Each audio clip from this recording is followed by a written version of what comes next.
Well, once again we see multiple violent tantrums from the religion of permanent offence. Some things never change, do they? Once again we see Islam self-detonate, if you'll pardon the expression, and show once again why it's about as welcome on this planet as an asteroid. Once again we see thousands of Islamic nutcases take time out from beating up their wives to show their sensitive side. How? By smashing up the towns they live in, egged on by clerical ignoramuses whose motives are even lower than the literacy level of their followers. And once again we in the civilized world are being urged to censor ourselves out of respect for a religion that violates the human rights of half the people on the planet and that doubles as a political ideology indistinguishable from Nazism. It would be funny if it wasn't so obscene. Or should that be the other way round? To call these riots infantile and imbecilic is to give them a dignity they don't deserve. They can only be described as Islamic. Let me get this straight. We're supposed to show tolerance and respect for a religion that doesn't know the meaning of either word and goes out of its way to prove it every day. We're supposed to amend our values to accommodate a religion that accommodates nothing and nobody.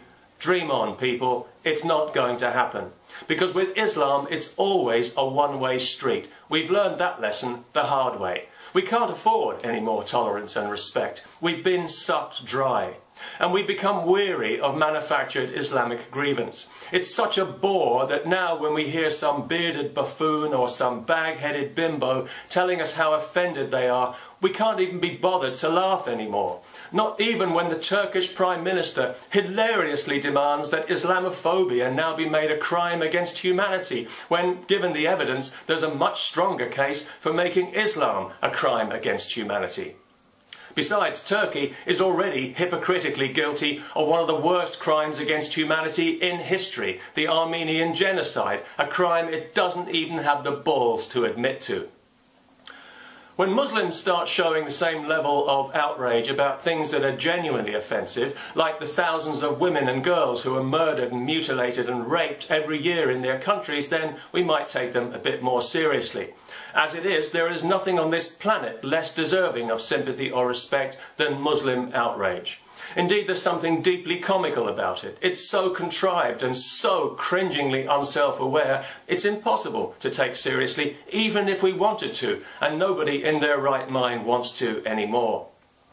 There was a time when Islam was given the benefit of the doubt by many people in the West. Now we think it's poison and we wish we'd never heard of it because 20 years of baseless grievance mongering and knee-jerk offence have shown us this religion for what it really is, and now we don't like it, we don't trust it, and we are never going to respect it. And we don't care how Muslims feel about that.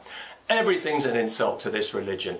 Everything causes offence. Well, nobody gives a damn anymore, people. You've done it to death. You've killed the goose that laid the golden egg. So now, if you're an offended Muslim, go stick your head in the oven for all we care. And if you think that if you keep up the violence, the West will eventually cave in, it's not going to happen. Even if the politicians want it to, the people won't allow it. We'll carry on speaking our minds openly and freely because it's our birthright and it can't be taken away from us. It can only be given away, and we are giving Islam nothing because Islam gives us nothing. It's a religion permanently on the take.